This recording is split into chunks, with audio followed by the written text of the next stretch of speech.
Good morning to all again. Here we start up with again the gravitation chapter. To continue with it, the gravitational force exerted between two bodies in the universe attracts each other with a force which is directly proportional to the product of their masses and inversely proportional to the square of the distance between them. Diagrammatically, we follow here any two objects, suppose two objects on the table, okay, with masses m1 and m2 are kept at a distance of r between them, clear, provided that the radii of each of these objects is much smaller than the distance between them. Okay, so such two masses or objects placed on the table at a distance of r from each other attracts each other with a force which is given by F is equal to G m1 m2 upon r square, right, where m1 m2 are the masses which are directly proportional to the force and r square is the distance between them which is inversely proportional to the force between the two objects. Here we saw capital G, that is known as the universal gravitational constant.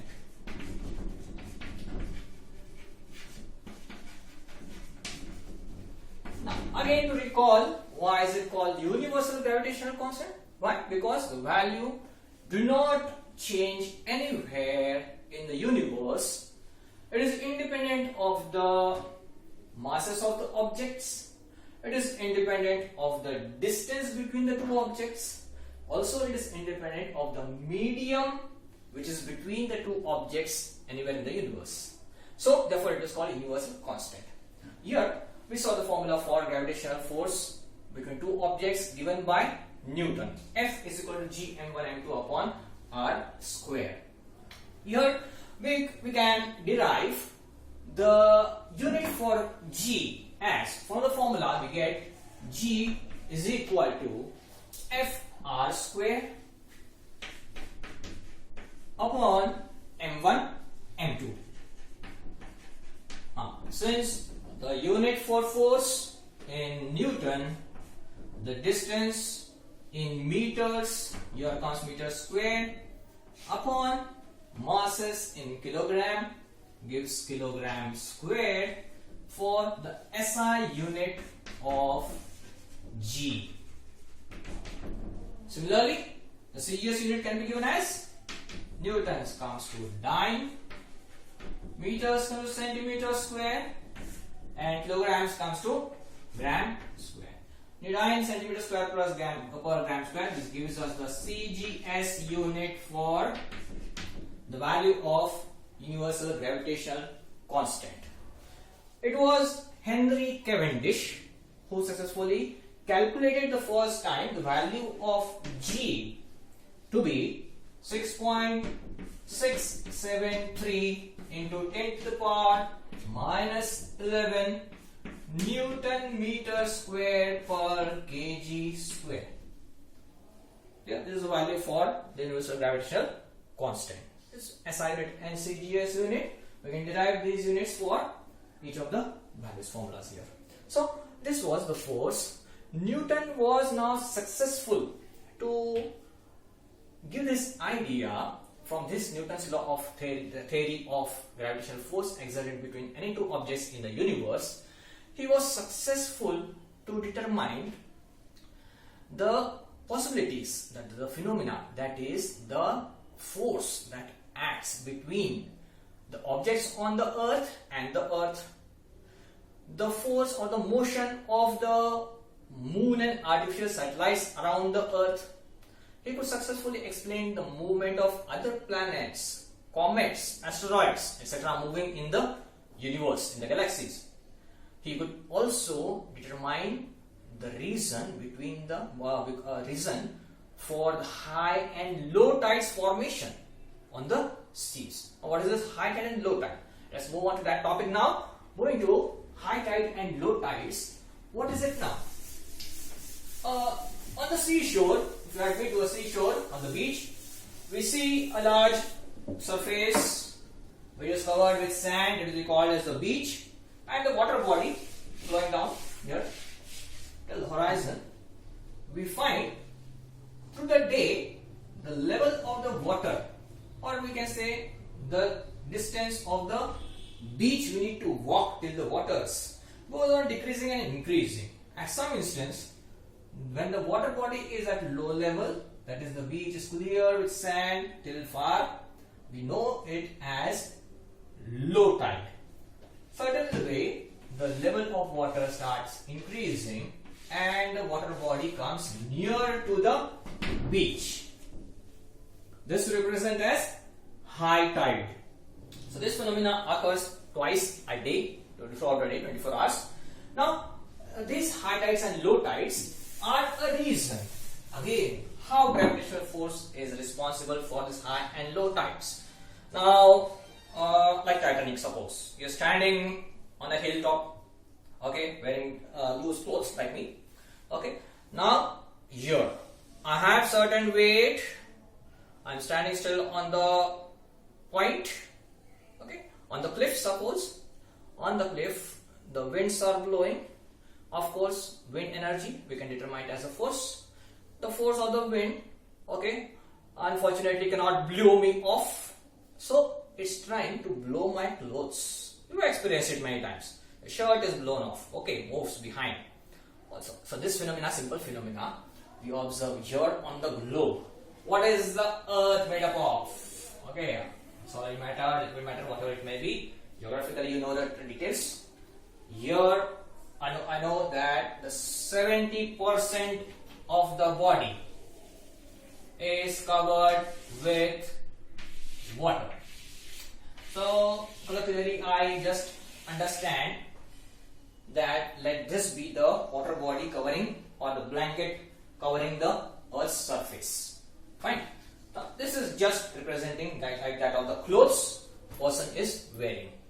Now understand. Now when it is high tide, you find the water level rising on the beach, on the seashores. Is the amount of water on the earth increasing? What do you think? Amount cannot increase. Matter, okay, whatever matter 70% is there, it cannot increase or decrease in its volume. Okay, fractionally whatever heating effect is there, negligible change will be observed there. But the total matter content that is not going to change. Now, how is it that the level is increasing at certain level? Okay, so it is nothing but the gravitational force exerted by the moon on the earth's surface. We saw apple falling towards the earth due to earth's gravitational pull. Similarly, we saw that even apple exerts a force on the earth which is trying to pull it towards itself. But why is it not moving? That also concept we saw. We saw that the mass is responsible here for the momentum. Okay, the momentum. As in the previous class we saw, the momentum was directly proportional to the force exerted on the body. Okay, that is, suppose the example of a gun or a bullet fired from a gun. We saw the bullet having lower mass, the gun having a greater mass. The velocity acquired by a smaller bullet with a smaller mass is much more than that of the recoil velocity of the gun which is given behind.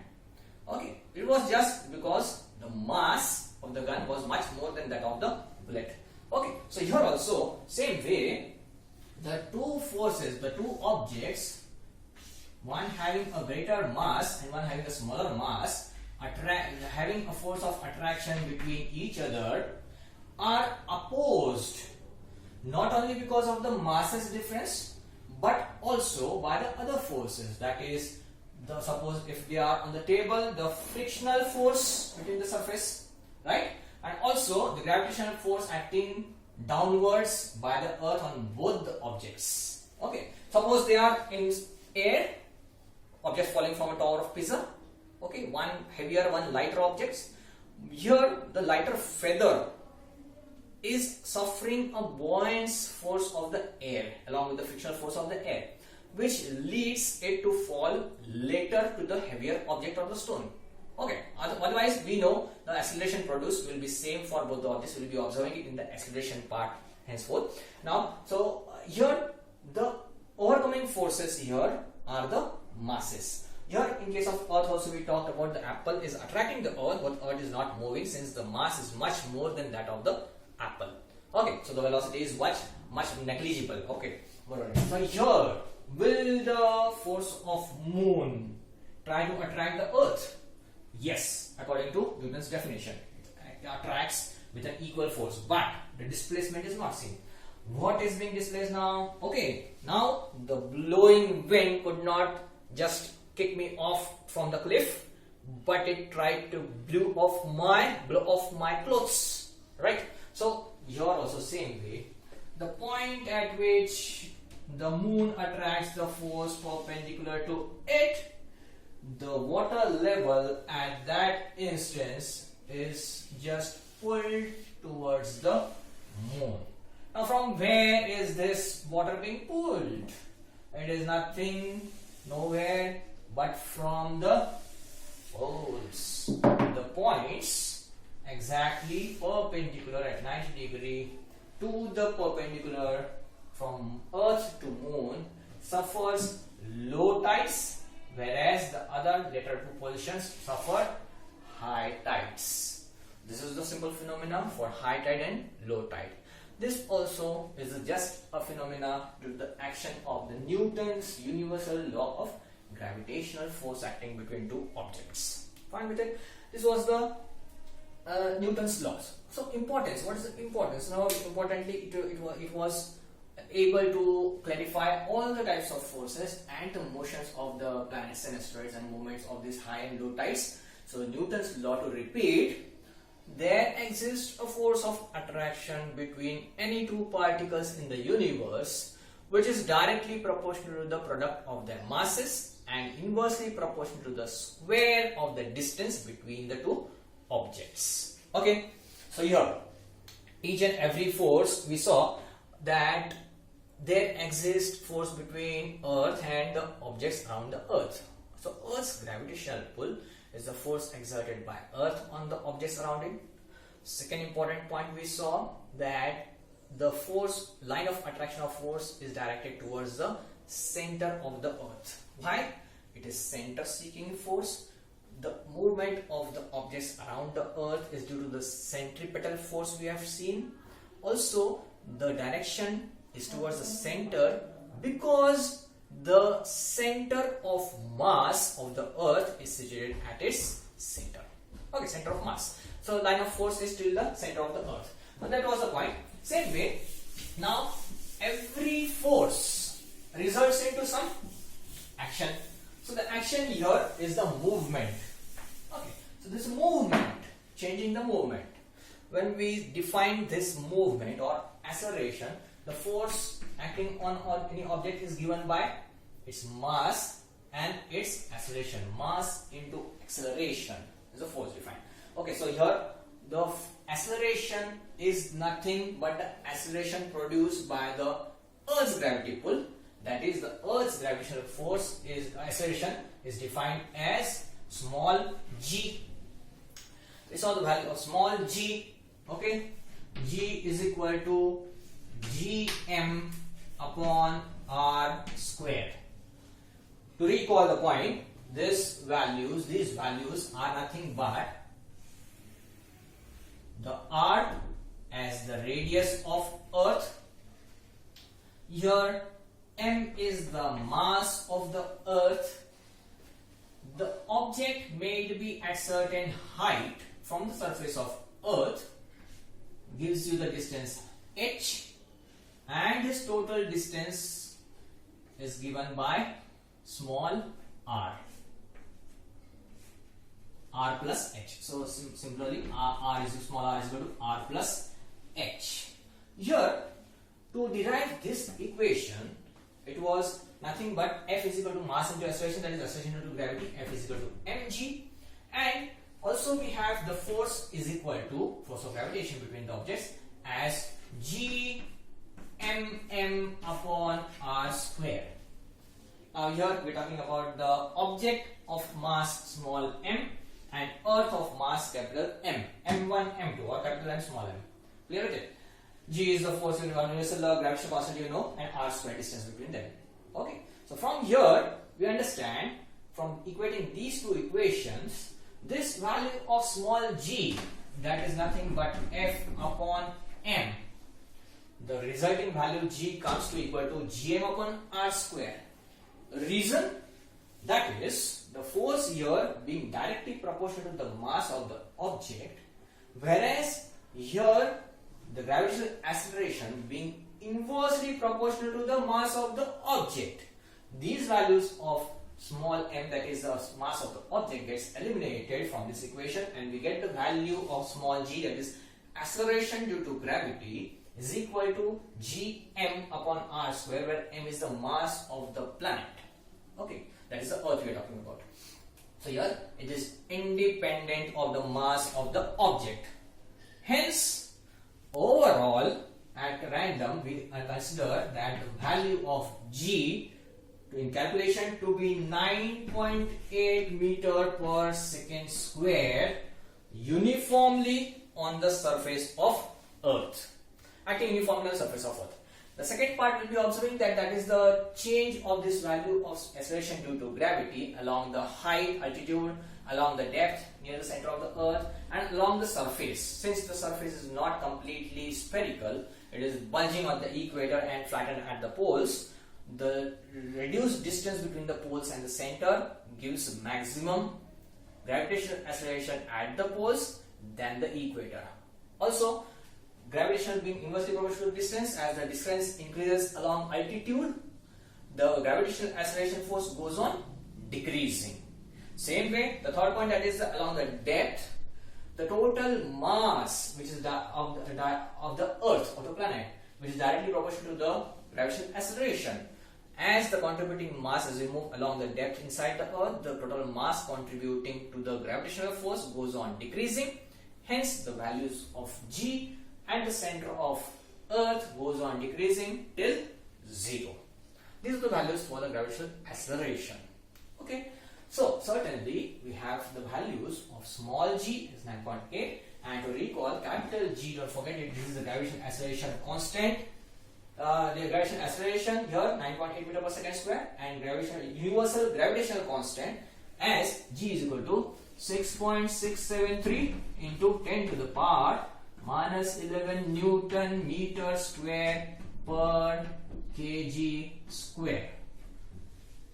Okay, so these are the values for small g, capital G. Its SI unit we know, it's DS unit we have seen the derivation for the value of small g.